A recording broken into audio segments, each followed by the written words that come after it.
तपसाहूनम् ॐ ह्रीं नमो अरहन्ताणम् ॐ ह्रीं नमो सिद्धाणम् ॐ ह्रीं नमो आयर्याणम् ॐ ह्रीं नमो सुवर्षायाणम् ॐ ह्रीं नमो योगे तपसाहूनम् ॐ ह्रीं नमो अरहन्ताणम् ॐ ह्रीं नमो सिद्धाणम् ॐ ह्रीं नमो आयर्याणम् ॐ ह्रीं नमो सुवर्षायाणम् ॐ ह्रीं नमो योगे तपसाहूनम् ऐसो कंचनं करौ सर्वपापनाशनो मंगलानं च सर्वेषु परमं भवै मंगलम् परमं भवै मंगलम्।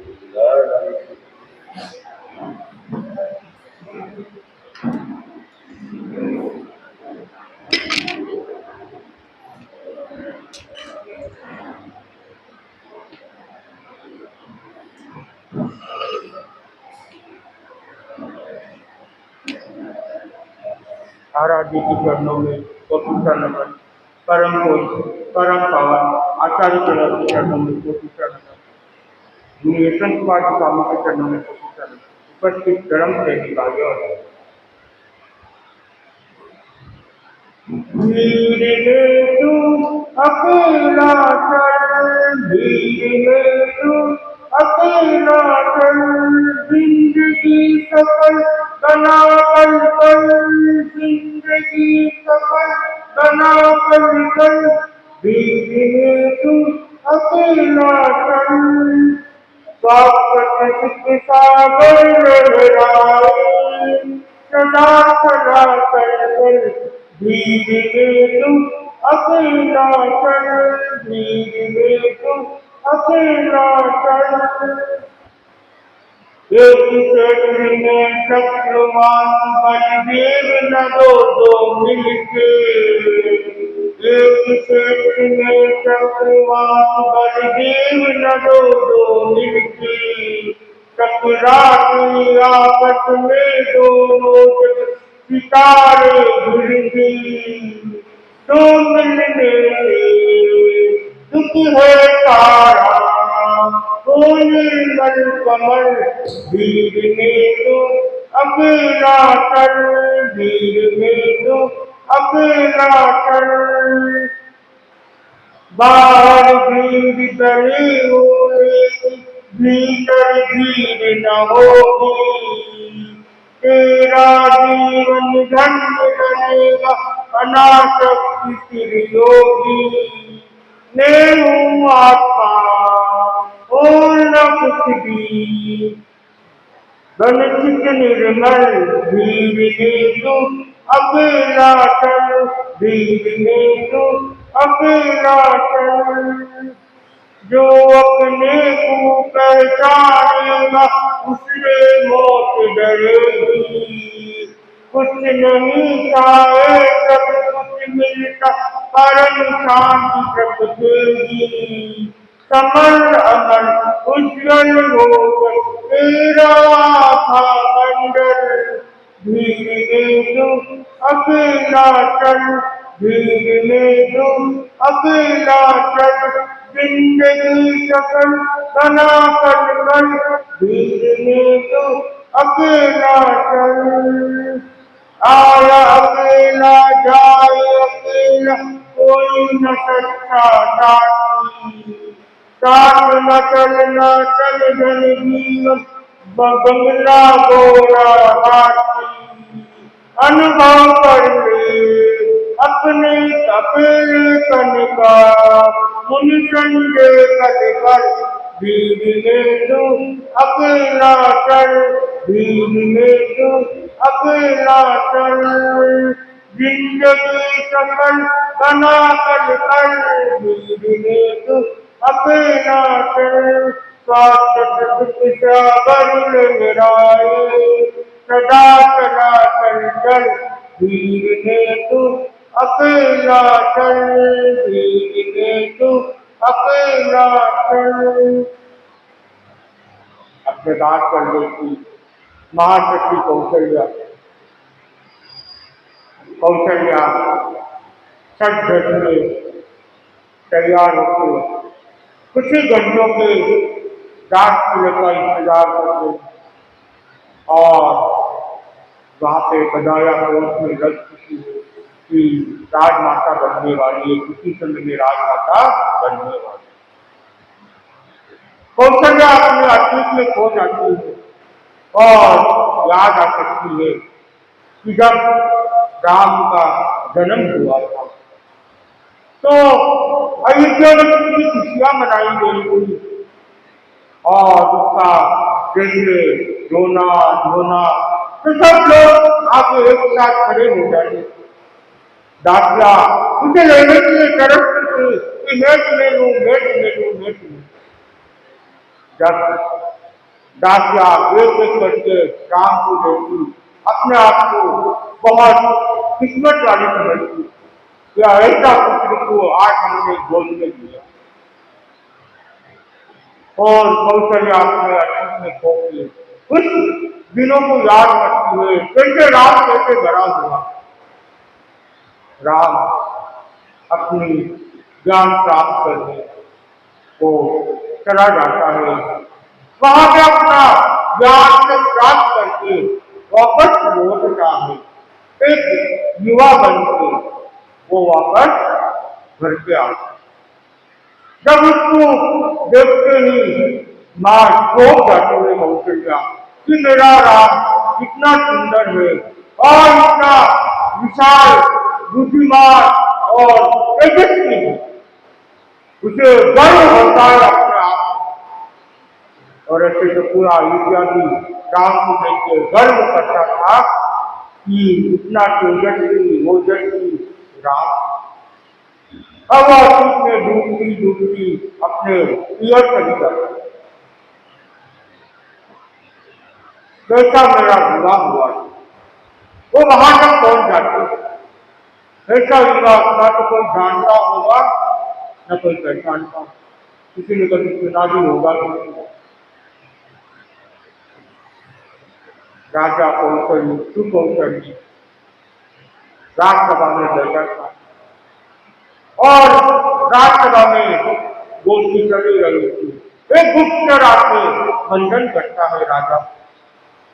राजा उस गुप्तचर का चेहरा पढ़ लेते हैं कि कोई ना कोई संकट आया है, इसके चेहरा बता रहा है कोई ना कोई गंभीर संकट आया।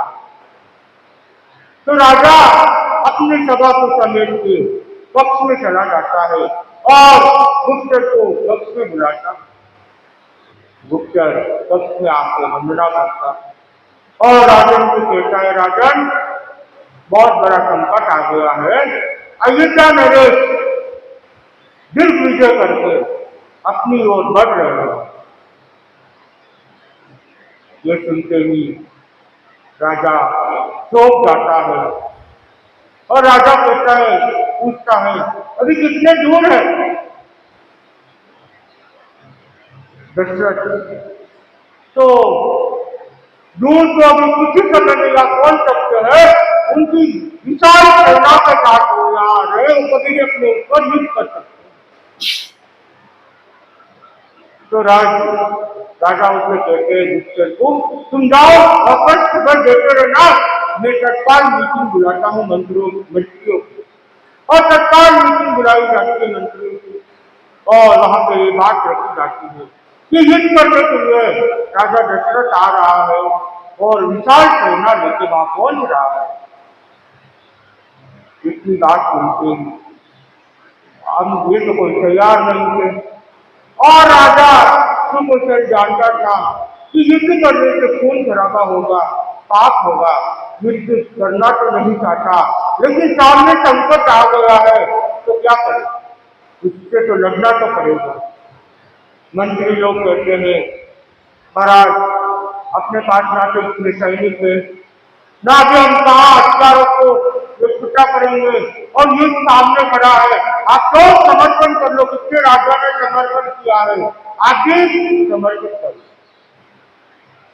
तो राजन कहता है, हम क्षत्रिय हैं और सामने संकट आने से हम झुकते नहीं है, हम लड़ेंगे। आप तो युद्ध की तैयारी करो। ये कहते उन सबको विदाई देता है।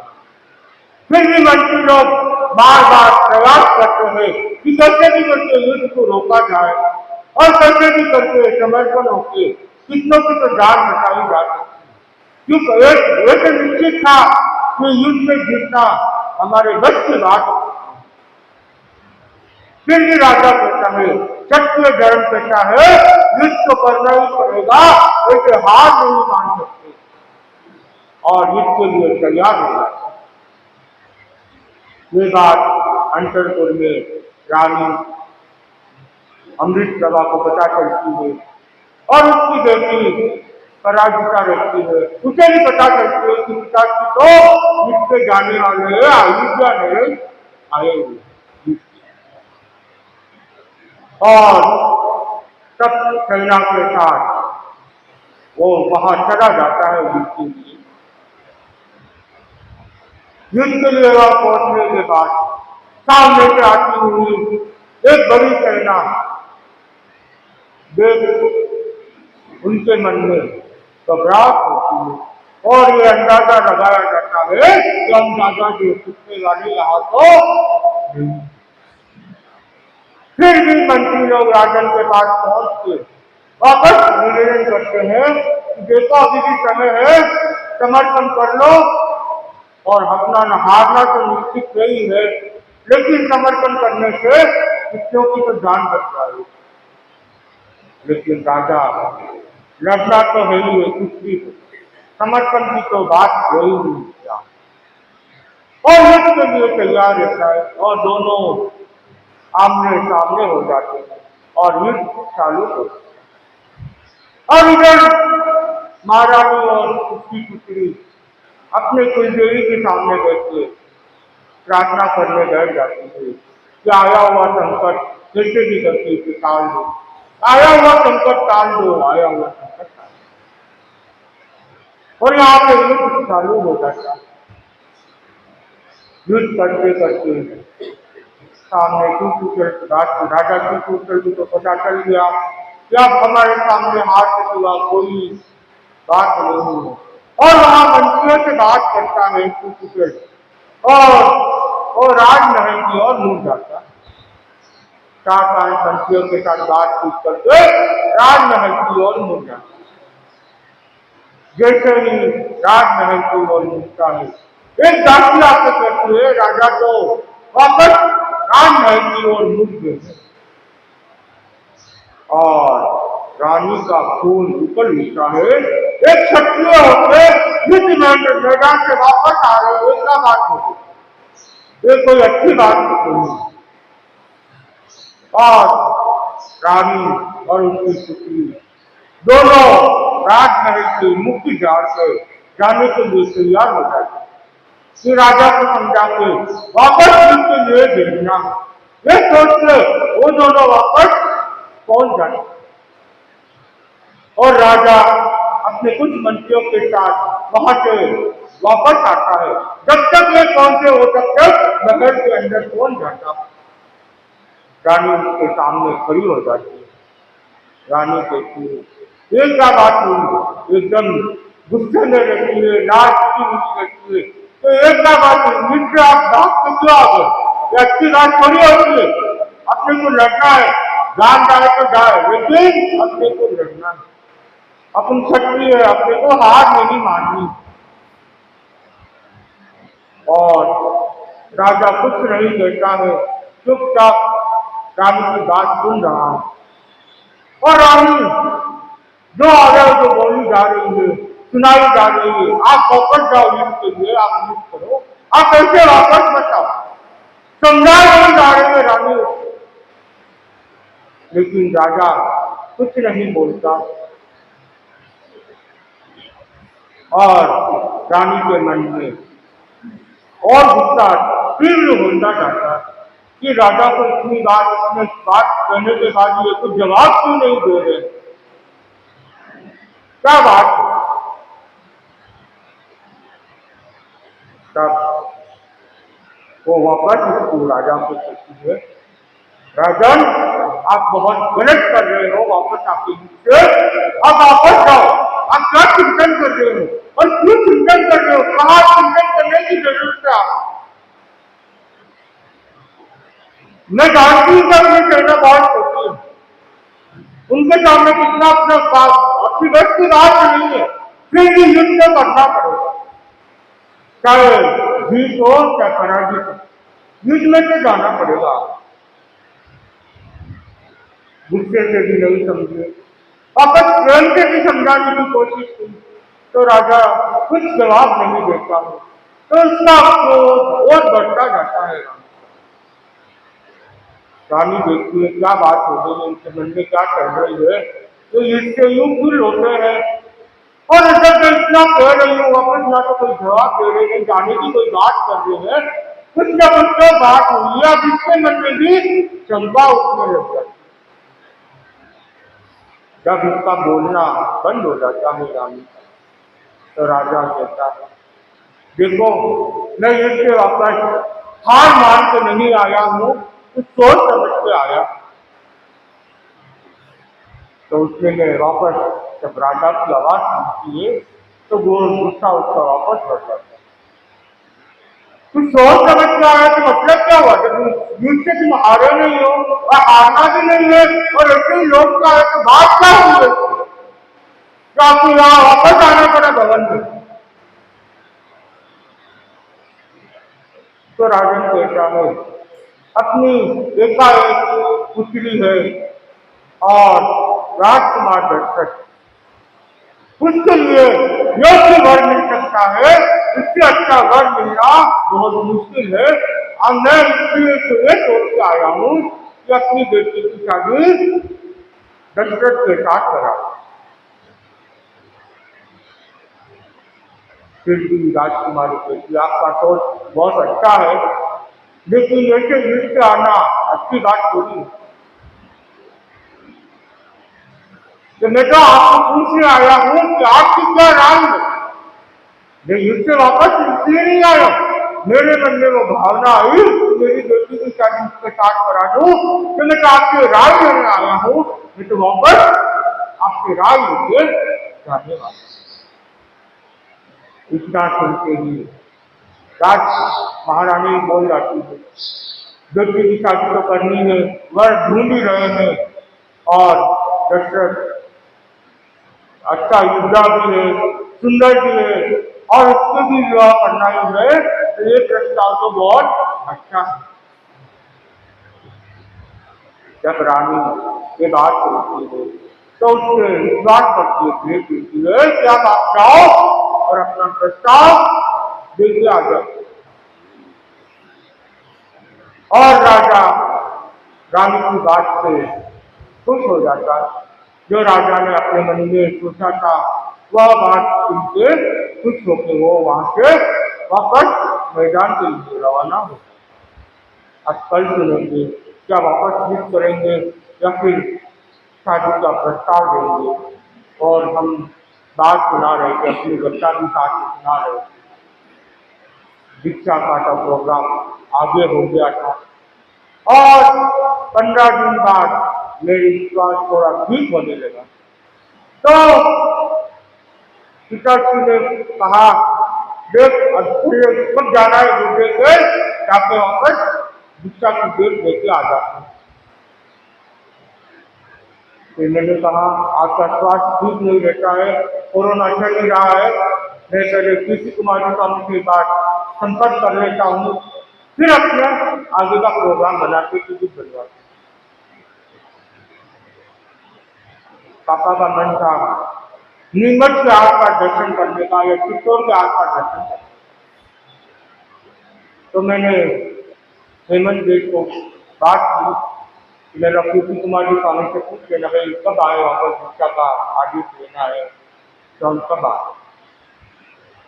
देखो स्वास्थ्य ठीक हो तो आना, नहीं तो आप लेटर से भी आदेश मंगा सकते हो, लेटर से भी आपको आदेश मिल जाएगा। तो फिर घर से मैंने बात की कि आदेश लेटर से भी हो जाएगा काम, अपने को जाने की जरूरत नहीं है, फिर बाद में चले जाएंगे। तो बोला ठीक है लेटर लिखवा देते हैं। हमने गुरुदेव के लिए निवेदन कर दिया था दीक्षा की डेट के लिए। 2 दिन तक कोई जवाब नहीं आया। उसके बाद वापस मुनि प्रकाश कुमार जी स्वामी से संपर्क किया कि ऐसी बात है। तो उन्होंने कहा जवाब नहीं आया तो गुरुदेव चिंतन करते होंगे, वापस ऊपर ऊपर मत लिखो, आ जाएगा। तो हमने बात को वही। और एक दिन घर के रात को मम्मी को कह के सोया था कि जब मैं लेट उठूंगा मेरे को उठाना मत। और उस दिन उठ गया, वो रोज उठता 5 बजे 4:30 बजे गुरुदेव के वहाँ उठने की आदत थी। उठ गया, कमाई कर ली, और दिन उठने के बाद कोई सब उठे नहीं थे तो मेरे को भूख लगी थी। होटल से नाश्ता ला के कर लिया मैंने और वापस सो गया। पापा ने देखा 10:30 बज गई, अभी तो उठा नहीं है। तो पापा ने 2 बार आवाज दे दी। तो मम्मी ने मना किया कि उसको उठाना मत, वो रात को बोल के सोया है, लेट उठो। तो पापा ने लेके मम्मी को सुनाने लगे, ऐसे उठेगा तो क्या दीक्षा लेगा, ये 11 बज रही है, ऊपर अभी तक सो रहा होता, खाने का टाइम हो गया और सबके ऑफिस जाने का टाइम हो गया। मैं वहां नींद खुली की बात सुन ही रहा था। फिर मम्मी ने बोला चिल्लाओ मत, उसने नाश्ता सब करके सोया है, ऐसा नहीं है, वो सब नाश्ता करने पानी उसका हो गया सब कुछ, वो बोल के सोया था, थोड़ी थका हुआ हूँ तो मैं लेके। और पापा ने इतनी बात सुना दी, अब सुनने के बाद मेरे से रहा नहीं जाता है। मैं बोला मैं तो घूमने जा रहा हूँ, वॉकिंग गया स्टेशन और टिकट लेके आ गया। मुझे घर पे आया, मैंने बोला परसों सुबह मेरे को राजस्थान जा रहा हूँ, मुनि प्रकाश कुमार जी संजय कुमार जी स्वामी के पास सेवा में जा रहा हूँ। घर से बैठे बैठे क्या करूँ, मैं तो वहाँ तो मुनिषी से संपर्क कराया। तो मुनिषी ने आमेर विराज है, ठीक है मैं आमेर पहुंच जाऊँ। आमेर पापा का ननियाल जो है, रहने की भी टेंशन नहीं, खाने की भी टेंशन नहीं, आराम से वहां रह जाऊँ। तो मैंने दूसरे दिन टिकट लेके रवाना हो गया वहां से आमेर। मुनिषी के दर्शन किए और मुनिषी को मैंने कहा कि अब वापस गुरुदेव से निवेदन करना है या फिर हम लोग सामने से जाए, क्या करना है। मुनिषी ने कहा 2 दिन रुक जाओ, उसके बाद वापस संपर्क करते हैं, लेकर लिखते हैं। 2 दिन बाद मुनिषी ने जैसा बताया ऐसा हमने पत्र लिखा और उस दिन 2 घंटे के बाद ही समाचार मिल गए थे 15 सितंबर को आपकी दीक्षा फरमाई गई वापस। वो पत्र को मैंने घर पे देख लिया, भाई पत्र आ गया है गुरुदेव का, जाने की वहाँ कोई अब अपेक्षा नहीं रखती है, दीक्षा तो फरमाई। अब वापस मम्मी का फोन आया कि कब आ रहा है, बोला अभी तो आया हूँ 10-15 दिन आ रहूंगा, उसके बाद आओ। मैंने सोचा गुरुदेव भिलवाड़ा प्रवेश कर ही रहे हैं तो गुरुदेव के दर्शन करके ही वापस घर।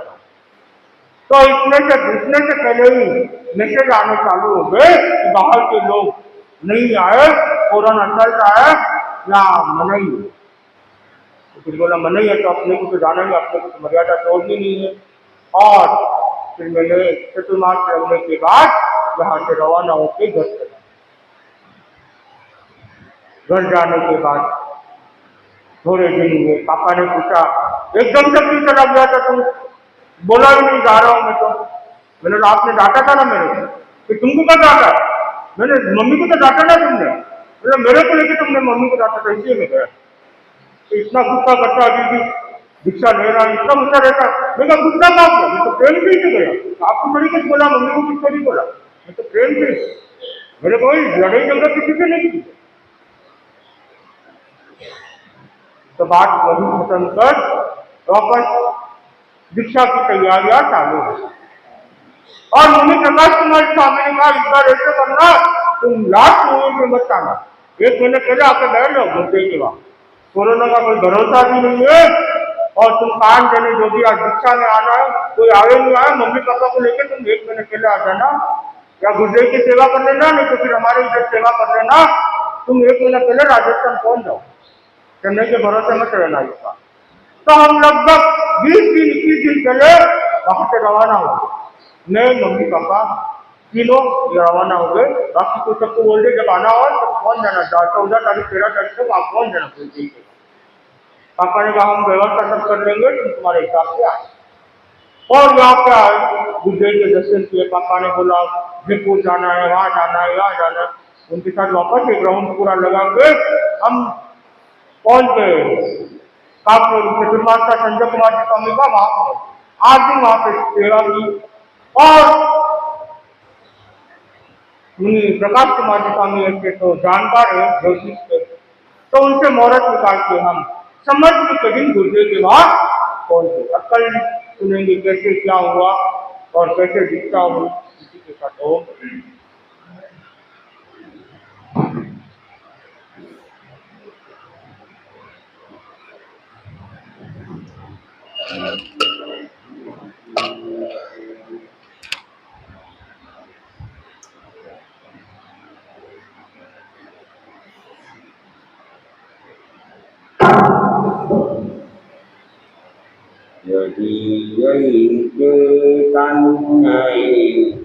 मुकुर इव भावास्थिरचित समं हान्ति प्रोज्य व्ययदण्ड संपान्तरहितां तव साक्षी मार्ग प्रकटन परोपानुरिवयो महावीर स्वामी नयन पथगामी भवतु मे महावीर स्वामी नयन पथगामी भवतु मे। ये क्या पुरुष भगवान महावीर को सबक देना। इस रास्ता को महान साधक महातपस्वी युग प्रधान कैसे महापुरुष को सबक देना। मुझे मोक्ष कुमार की श्रावक साधक जय पुरुष जग जाए, जय पुरुष जग जाए, देव तुम्हारा पुण्य नाम तेरे मन में रम जाए। जय पुरुष जग जाए, जय पुरुष जग जाए। ओम ओम ओम ओम ओम ओम ओम ओम हरे हम हरे हम हरे हम हरे हम हरे हम हरे हम ओम ह्रीं श्रीं जय, ओम ह्रीं श्रीं जय, विजय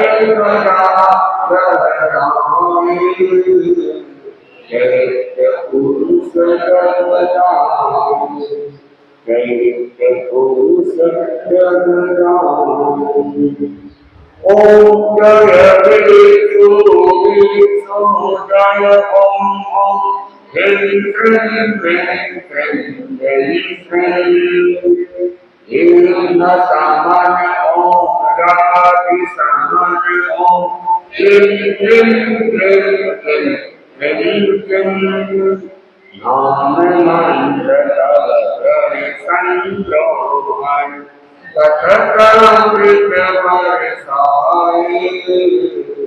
जय पुरुष जग जाए, जय पुरुष जग जाए। मृत्य विषमता मन की अनुभूति चिंतन की पल पल पग पग लिए सफलता तन्मयता चिंतन की नाम मंत्र भय भय विषय काम्य सिंधु गहराई कैत्य पुरुष जगदाई कैत्य पुरुष जगदाई आत्मा भिन्न शरीर भिन्न तुमने मात्र पराया आत्मा अचल अरुज शिव शाश्वत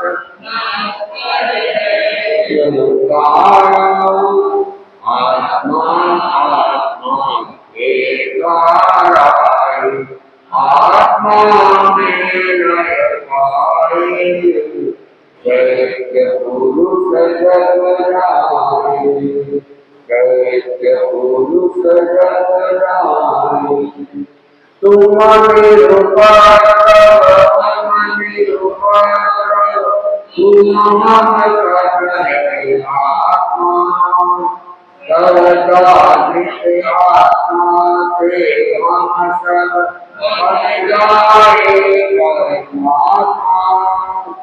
ओम नमो भगवते अंतरमल दुलवाए कैत्य पुरुष जगदाई कैत्य पुरुष जगदाई देव तुम्हारा पुण्य नाम तेरे मन में रम जाए कैत्य पुरुष जगदाई कैत्य पुरुष जगदाई। गाथा धर्म कथा का पहला अध्याय और इसमें वर्णन चल रहा है मेघ कुमार। मेघ कुमार भगवान के पास दीक्षा लेने के लिए तैयार हो गया और वह अपने माता पिता से आज्ञा प्राप्त करने का प्रयत्न कर रहा है और उनके माता पिता उन्हें अनेक प्रकार के प्रलोभन अनेक प्रकार का भय दिखाकर संसार में रोकने का प्रयत्न कर रहे हैं।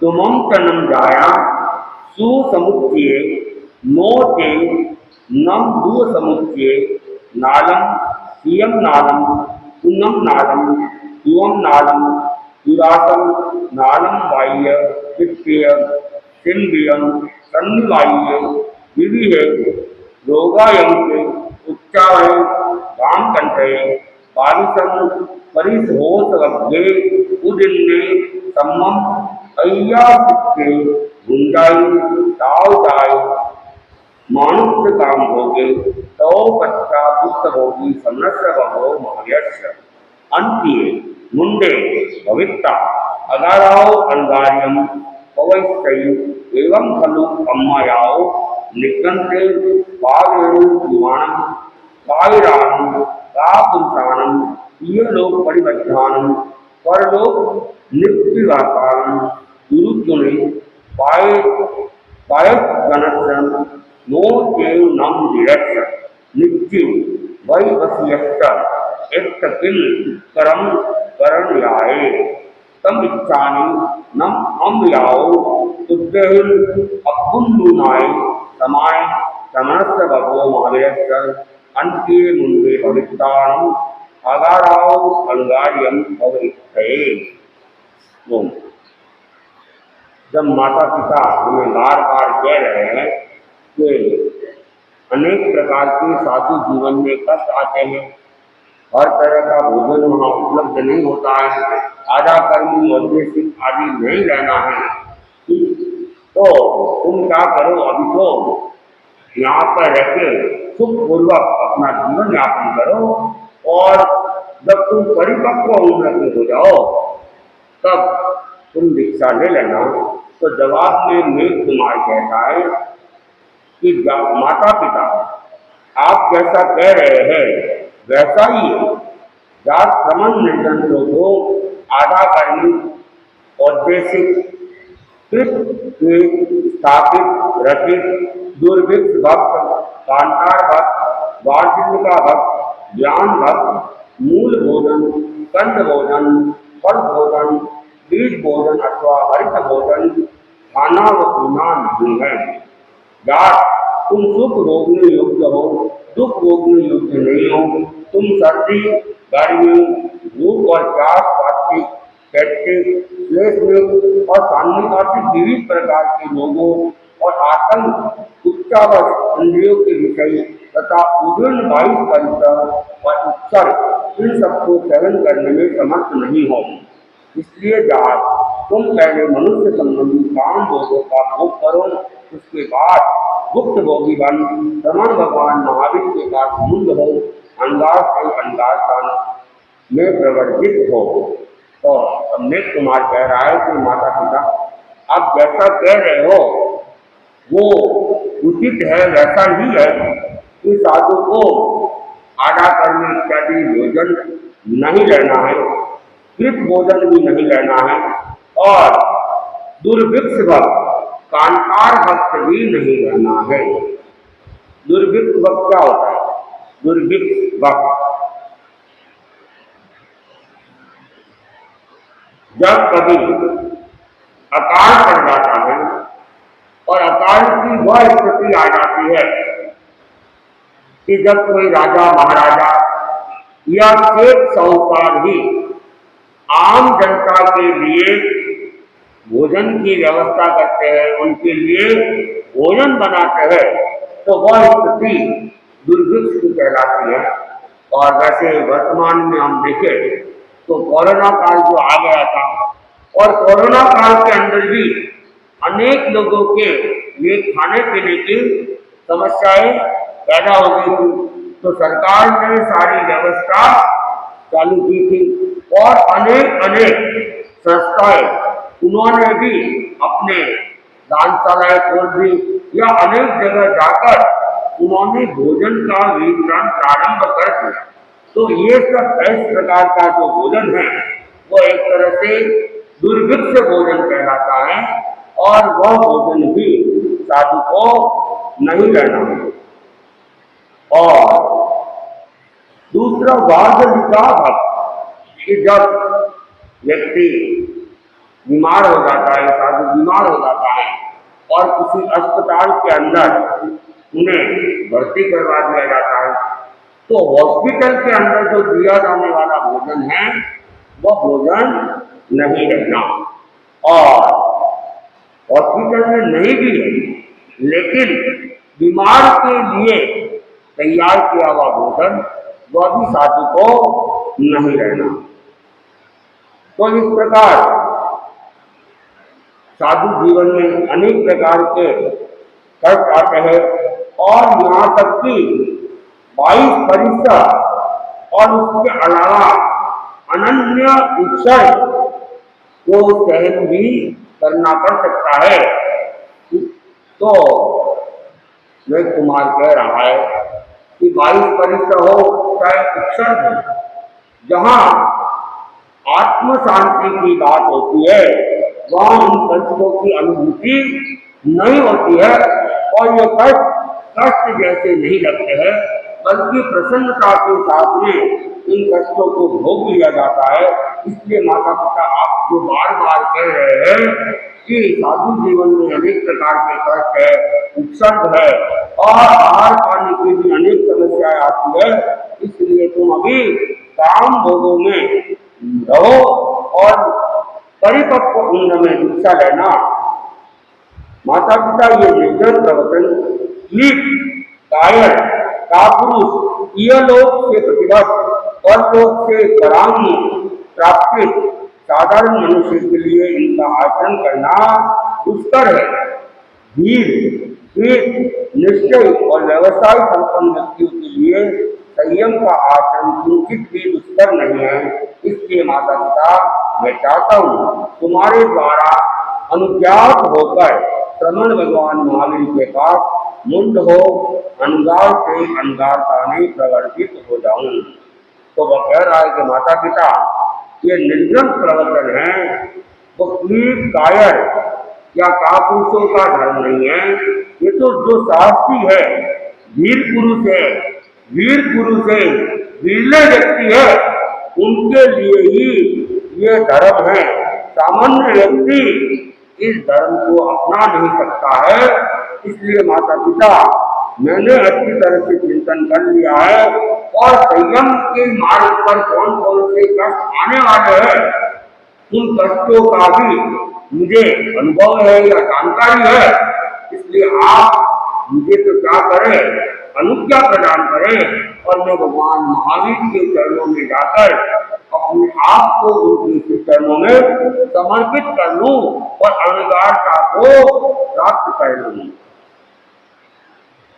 शरणम ते मेहम कुमारम अम्मा की जो जाए नो संचा एक बहुहिम ऋषियाणु रोमाही ऋषि है कड़ी कुलाही आग बनाई पन्न बनाई तन्न बनाई भिन्न बनाई आग वित्तीय फल वित्तीय तन्न वित्तय वीर वित्तय ताय अकाम कामी के मेहम कुमारम एवं बयासी इच्छाओं काल जाया एगा दिवस मणि तम राय दिन परिसत्तये। कुमार मेघ के माता पिता विषय के प्रति अनुरक्त बनाने वाले और विषयों से विरक्त करने वाले, बहुत आख्यान विज्ञापन संज्ञापन और विज्ञापनों के द्वारा उसे आख्यात प्रज्ञाप संज्ञक और विज्ञप्त करने में समर्थ नहीं हुए, तब अनिच्छापूर्वक उन्होंने कुमार मेघ को कहा, क्या हम तुम्हें एक दिन के लिए राज्यश्री से संपन्न देखना चाहते हैं। तो कुमार मेघ के माता पिता ने जितने प्रयत्न करने थे वे सारे प्रयत्न कर लिए। जिस प्रकार उसको समझाना था उन सारे प्रकारों से समझाने का प्रयास किया, लेकिन मेघ कुमार उनके को समझाने से विचलित नहीं हुआ, अपने निश्चय के वो दृढ़ रहा और माता पिता के हर तर्क को उसने काट के अब माता पिता को निरुत्तर कर दिया। जब निरुत्तर हो गए तो इच्छा न होते हुए भी अब माता पिता कह रहे हैं कि मेघ कुमार हम तुम्हें क्या है एक दिन के राज्यश्री के से संपन्न देखना चाहते हैं, अर्थात तुम एक दिन का ये राज्य स्वीकार कर लो, तुम एक बार एक दिन के लिए ही सही राजा बन जाओ और हम तुम्हें राजा रूप में देख लें, उसके बाद में तुम भगवान के पास में अनदाता को प्राप्त कर लेना। शरणम से मेघ कुमारी अम्मा पियर मनुवर्तमाने सुशीली संचित शरणम से सेनीय राया कौडुंब्य गुरु से सत्तादेव सत्तावत्ता एवं बयासी पिपादेव हो देवान किला मेहस्त कुमार महत्तमध्य महरीयम वीरम राया विषयम वेह। कुमार ने माता पिता की इच्छा का अनुवर्तन करता हुआ मौन हो गया। राजा सैनिक ने कौटुंबिक पुरुषों को बुलाकर इस प्रकार कहा, देवान प्रिय, शीघ्र ही कुमार मेघ के लिए महान अर्थ वाला, महान मूल्य वाला, महान अर्हता वाला विपुल राज्याभिषेक उपस्थित करो। तो कुमार मेघ ने जब माता पिता की ये बात सुनी तो उन्होंने माता पिता की इच्छा का पालन करने के लिए वो मौन हो जाता है, कुछ भी नहीं बोलता है और उसके मौन को ही माता पिता ने स्वीकृति मान ली। और फिर राजा सैनिक अपने जो कौटुंबिक पुरुष थे उनको बुलाकर उनको आदेश निर्देश दिए कि शीघ्र ही कुमार मेघ को महान अर्थ वाले और मूल्य वाले और अर्हता वाले विपुल राज्याभिषेक की आप लोग क्या करो, तैयारी करो। शरणम ते कौडुंब्य पुरुषा मेहस्त कुमारस्थ महत्तम महत्तम महरीय जीवलम रायाभिषेयम उवत्तवंती। उन कौटुंबिक पुरुषों ने कुमार मेघ के लिए महान अर्थ वाला, महान मूल्य वाला और महान अर्थ वाला विपुल राज्याभिषेक उपस्थित किया। तो अब जो कौटुंबिक पुरुष थे उनको जैसा आदेश दिया गया वैसे ही इन लोगों ने क्या की, तैयारी कर ली है। अब आगे किस प्रकार राज्याभिषेक यदि होता है इसका वर्णन हम आगे सुनेंगे। जनक कुमार व राजकुमारी के साथ में विवाह करने के बाद अनमोल मूल्यों की कोठी तैयार करता है और बाकी सारा धन माल आभूषण संपत्ति सबको छोड़ के जिस कुएं से वो निकला था वापिस उस कुएं में आ जाता है और कुएं में आकर ही बार बार दोनों ही पुकार लगाते रहते हैं कि हमें इस कुएं से कोई निकालो। तब क्या होता है, उस समय उस स्वर्णपुरी के अंदर एक और सार्थ आया हुआ था और उस सार्थ का सार्थवाह था देवदत्त नाम का व्यापारी। तो उसने क्या सुना कि कुएं से आवाज आ रही है और वो सोचने लगा, अरे भला कुएं से आवाज कैसे आ सकती है, ये नगरी तो बिल्कुल सुनी है, इस नगरी में कोई रहता नहीं है, तो भला कुएं में कैसे कोई गिर सकता है। और जब कुएं में गिर नहीं सकता है तो कुएं में से ये मनुष्य की आवाज आ रही है कि क्या है, क्या बना है, क्या कोई भूत प्रेत इस कुएं में रहते हैं और वो हमें भ्रमित कर रहे हैं। और देवदत्त घबरा भी जाता है, चिंतन करता है कि ये बचाने की पुकार कर रहे हैं, इनकी पुकार में भी बड़ी दया और करुणा की इच्छा दिख रही है, तो मुझे इसे बचाना चाहिए, नहीं बचाना चाहिए। इस प्रकार वह चिंतन मनन कर रहा है और फिर चिंतन मनन करके पता करना उन्होंने उचित समझा कि वास्तव में है कौन। तो जब पूछा गया कि आप लोग कौन है और कैसे कुएं के अंदर गिर गए, तब वो कहता है, अपनी कल्पित कथा सुनाई सृष्टि के दिल बीच जमाई, अपनी कल्पित कथा सुनाई सृष्टि के दिल बीच जमाई, ऐसे ही भवकूप से निकालो कोई रे, निकालो निकालो निकालो कोई रे, करुणा कर इस कोप से निकालो कोई रे।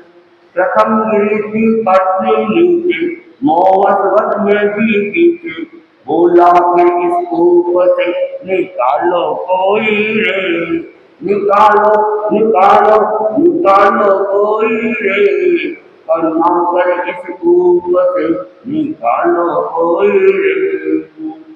करुणा करके इन्हें निकाला, इसलिए तुमको ऐसे डाला, सुना रहा है सार निकालो कोई रे, निकालो निकालो निकालो कोई रे, करुणा कर इस कोप से निकालो कोई रे। तब जनक कुमार जब उसने देवदत्त व्यापारी का प्रश्न सुना कि आप लोग कौन है, कहाँ से आए हैं और इस कुएं में किस प्रकार गिर गए, तो वह जनक कुमार क्या करता है, एक कल्पित कहानी फिर तैयार करता है।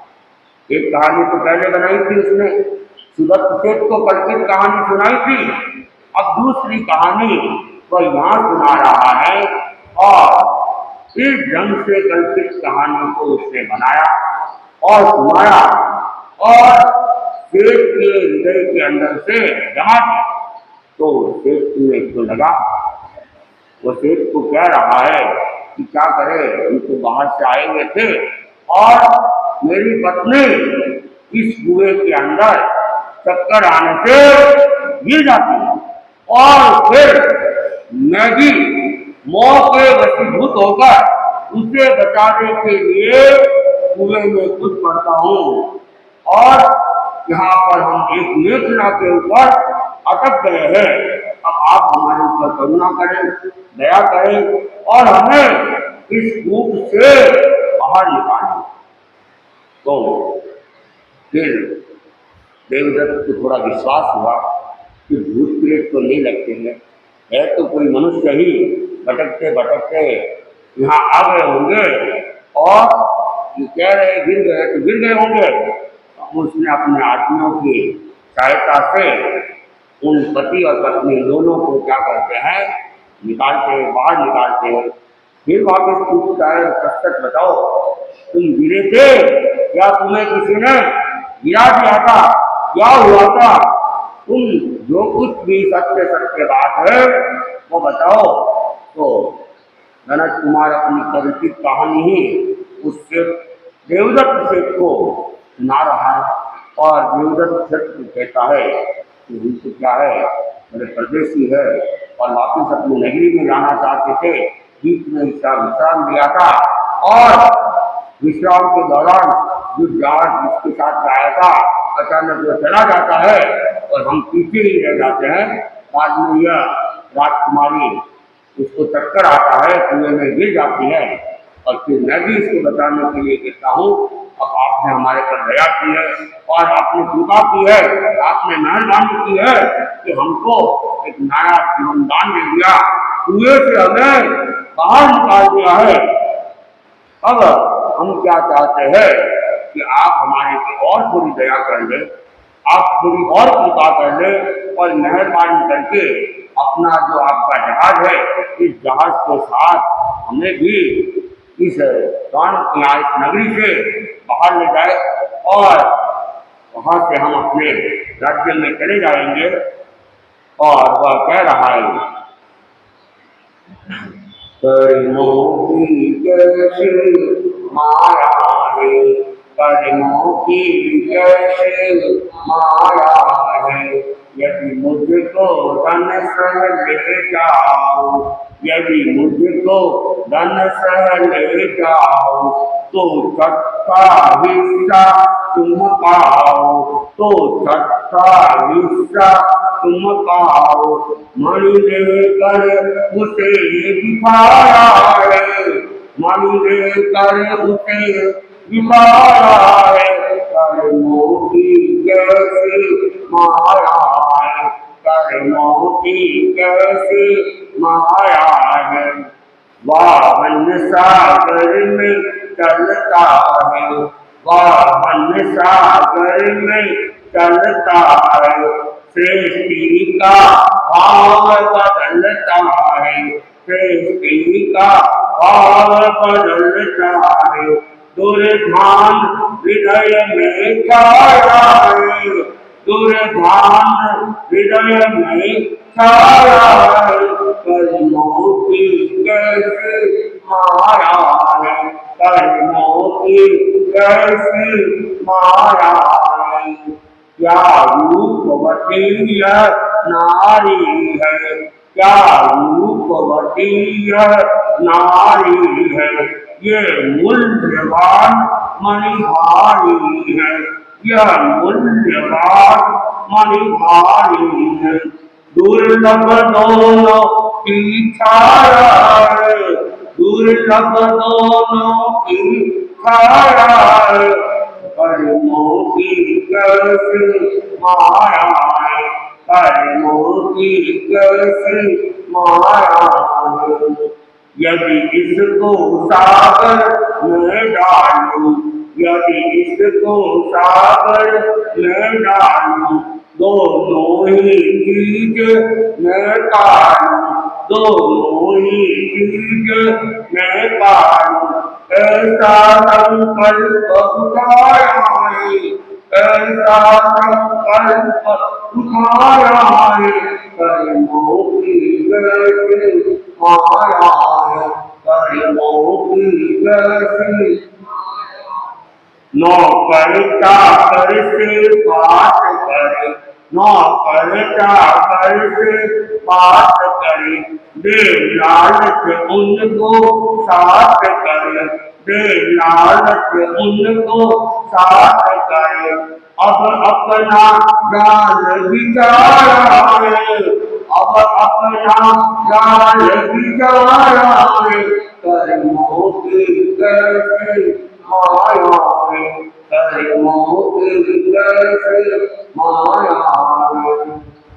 तब जनक कुमार उनको पुनः पुनः निवेदन कर रहा है, प्रार्थना कर रहा है, याचना कर रहा है कि आप कृपा करके मुझे अपने साथ में ले चलो और मुझे भी ले चलो, और मेरे साथ में जो मेरी पत्नी है और मेरे पास कुछ धन है, उस धन को भी साथ में ले चलो, और मेरे पास में जो धन है उस धन का मैं छठा हिस्सा आपको दे दूंगा। सुदत्त सेठ को उसने चौथा हिस्सा दिया था, चौथा हिस्सा तो ज्यादा होता है, लेकिन यहाँ पर वो क्या कर रहा है, छठा हिस्सा की बात कह रहा है। लेकिन सुदत्त सेठ को जो चौथा हिस्सा दिया था उससे भी ये छठा हिस्सा बहुत बहुत ज्यादा है, क्योंकि वह तो सोने की ईंटें थी और ये क्या है, अमूल्य हीरे मोती माणक है, जिसकी कीमत सोने से भी कई गुना ज्यादा है। इसलिए धनज ने उसको छठे हिस्सा का ऑफर करता है कि मैं आपको छठा हिस्सा दे दूंगा।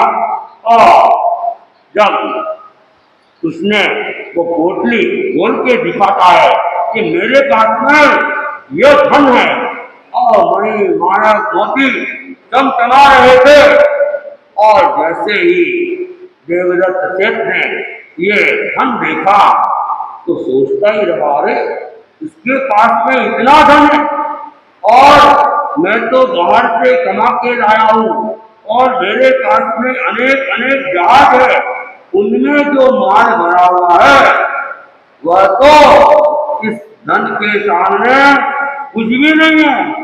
अब देवदत्त सेठ धन की लालच में आ जाता है और वह क्या करता है, उसका छठा हिस्सा पहले करवाता है और छठे हिस्से को अपने अधिकार में ले लेता है, और उसके बाद में वह धनट को और उस राजकुमारी को, जो कि धनट की पत्नी हो गई है, उसको जहाज के अंदर दिखाते हैं, और जहाज अब पुनः अपने गंतव्य की दिशा में प्रस्थान के लिए रवाना होता है, प्रयाण करता है।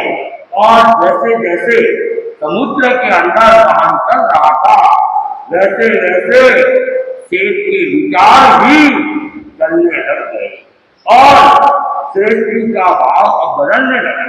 पहले तो कोई बुरे भाव नहीं थे, लेकिन जैसे ही धन देखा और अब उसके भाव बदलने लगता है, और सेठ सोचता है कि अगर इसको मैं कुएं में डाल, समुद्र के अंदर डाल दूं तो फिर सारा का सारा धन मुझे मिल जाएगा, और ये राजकुमारी भी मुझे मिल जाएगी, इसके साथ मैं अपना विवाह कर लूंगा। और ये तो क्या है, दोनों ही चीजें बड़ी दुर्लभ है, ऐसी सुंदर रूपवान राजकुमारी का मिलना भी दुर्लभ है, और इतना धन मूल्यवान मणि मिलना भी दुर्लभ है। तो दुर्लभ तो क्या, मेरे लिए तो इसकी छाया भी दुर्लभ है। तो अगर मैं अपने कार्य में सफल हो जाऊं, इसको सागर के अंदर गिरा दूं, तो फिर मेरी इच्छा पूरी हो सकती है, मेरा संकल्प पूरा हो सकता है, और ये दोनों चीजें मुझे मिल जाएगी।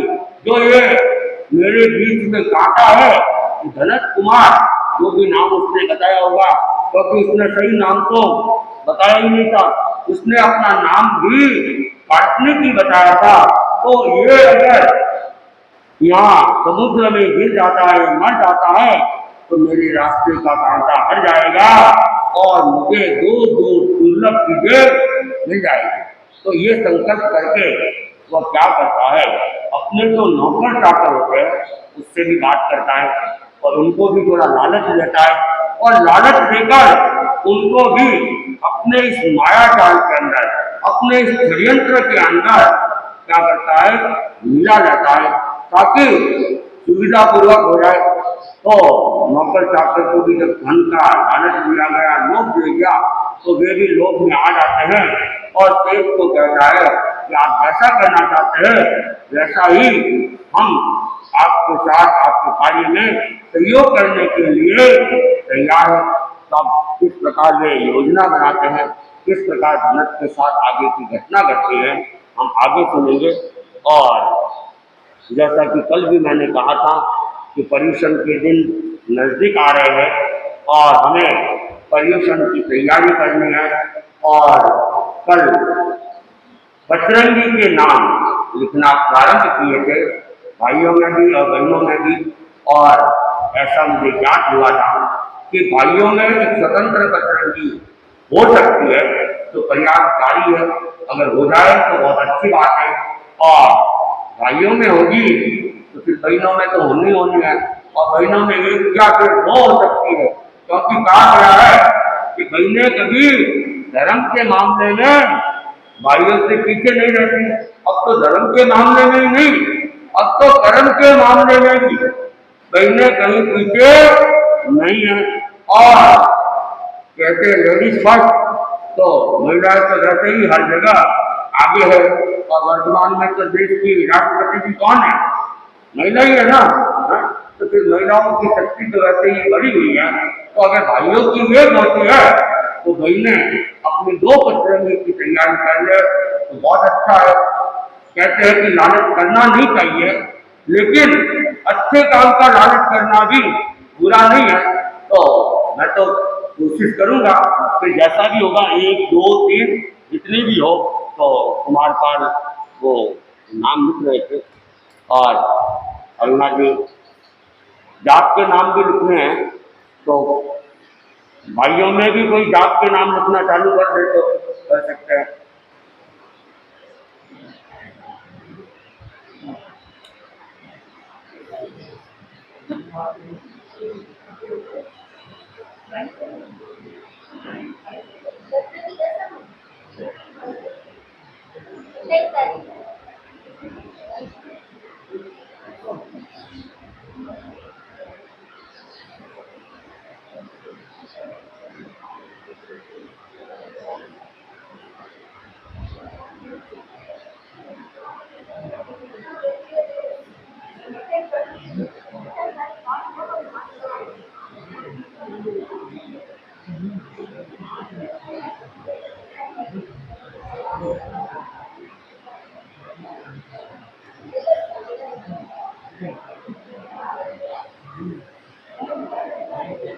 बहनों में या तो बर्तन में पीछे से और नाम लिखना चालू कर दो, और एक दो महिलाएं या तो, ताकि टाइम भी ज्यादा नहीं लगे।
हाँ, चंदाबाई का भी पंचोला साथ में हो सकता है इस समय,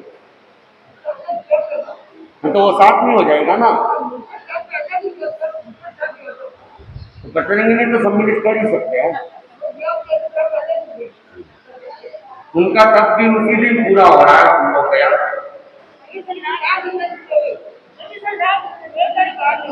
1 तारीख को पाड़ना पड़ी है, पाड़ना है।